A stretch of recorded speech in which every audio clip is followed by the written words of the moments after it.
Our next guest is currently putting an orphanage of poor children through their paces as the toxic Miss Hannigan in the stage version of Annie. However, she's probably still best known to millions of viewers for her role as one of Britain's most memorable and cherished comedy characters, Gladys Pugh. I brought you your post, Joe. I'll take Mr. Fairbrother's post. Thank you, Sylvia. Thank you, Sylvia. It looks a bit cloudy, Gladys. What's the forecast? Sunny periods interrupted by showers. Temperature normal.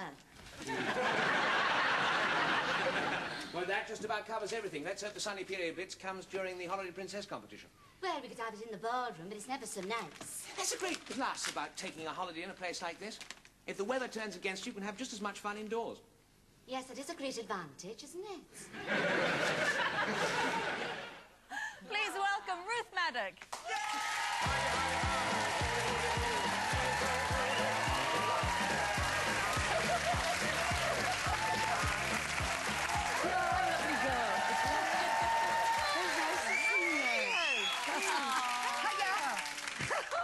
Welcome. Clearly you've had a great deal of plastic surgery because you don't look any different. How is that possible?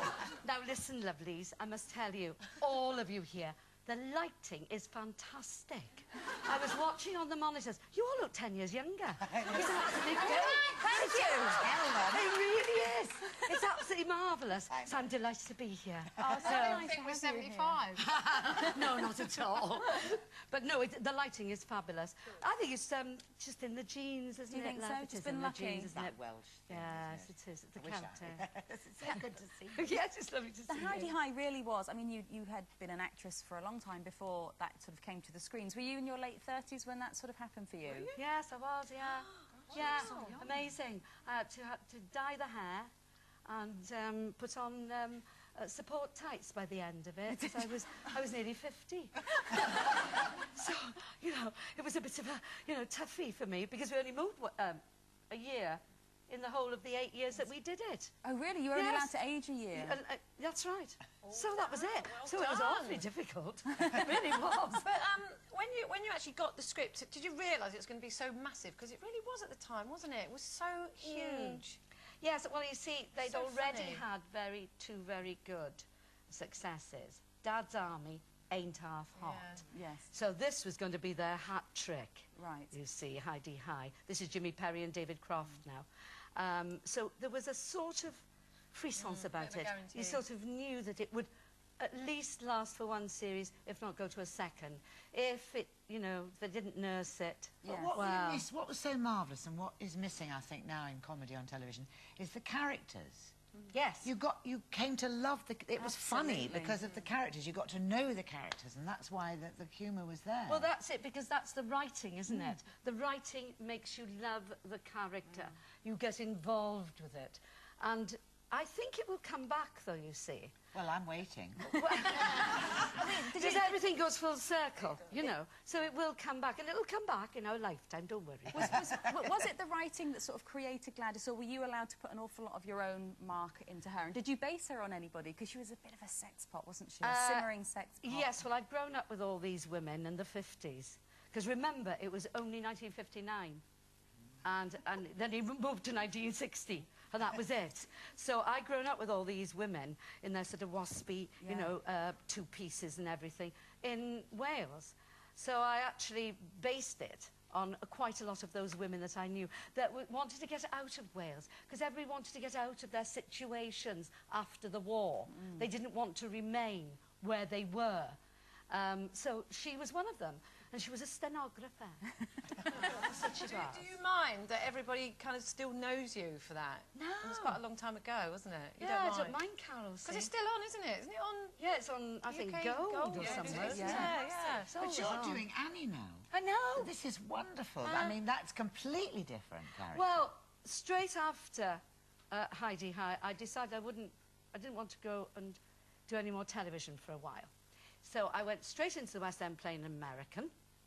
Then I did The Mother in Gypsy, American, and now I'm playing an American again.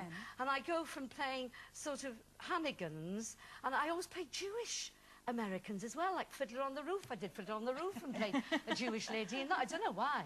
I think it's because my name's Ruth. She's a nasty bit of work, really, though, isn't she? She's a bit toxic. Well, she is, but she's got another side to you, see, because she's taught all those kids to read, and you get that within the first 5 seconds of the curtain going up when one of the orphans reads.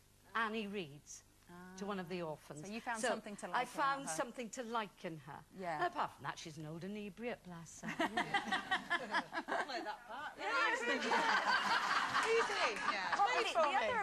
The other amazing role you've had is in Little Britain. You played David, the only gay in the village's mum. Yeah. Now, you were talking just now about asking permission. Yes. I had to ask permission from my son Rhys, who is 41, no, 42, if I could do Little Britain. And I sent the actual script up by fax. My husband got it off the fax machine and blanched.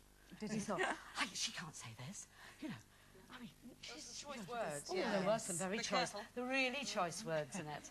So anyway, I looked at this thing and my agent said, "But they've written it for you. They've written it for you." And I thought, "Oh Lord, what am I going to do?" So I sent it up to my son, who's in St Albans. Now we're in South Wales at this particular point. Rhys rings me back and says, "Yeah, it's all right. Have you ever seen Little Britain?" I said, "Well, no, I haven't." He said, "Well, go on, do it. You'll get street cred, if nothing else." Well, listen, we cannot let you go without you doing a little something special for us, especially Carol, who's just back from her own holiday camp. Yeah, I've just been to a holiday camp myself. Where'd you go? I went to Pontins in Canvas Sands. Oh, it's Blue Coast there, isn't it? Yeah. Yeah, fabulous. Yeah, they are fabulous, aren't they? Certainly are. Here you go. Look, What's this? All right, take you back in time. Okay. How long's it been since you've had one of these on? Well, when I was on the Paul O'Grady show, I had my own on. Ah, but is that the right way round? Yeah. Yeah, you're all right. There we are. You see, Right. it's C-G-E. Those are the notes. You have to Go on, make an So announcement right, for us. okay, here we go, ladies.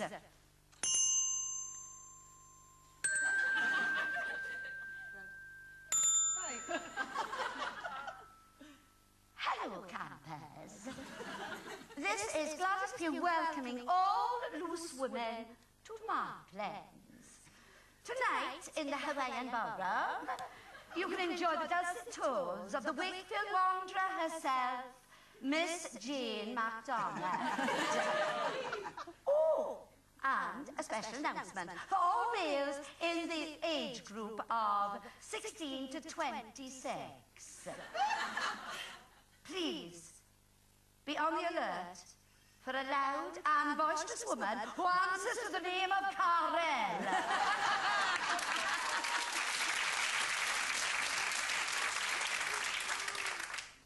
She should not be approached under any circumstances. Okay. Fantastic. Thank you so much. Annie, it's touring, isn't it? From beginning of September through to November, you're in Annie. Yes, I am. Fantastic. I start up in Perth. Fantastic. Ruth Maddock, everybody.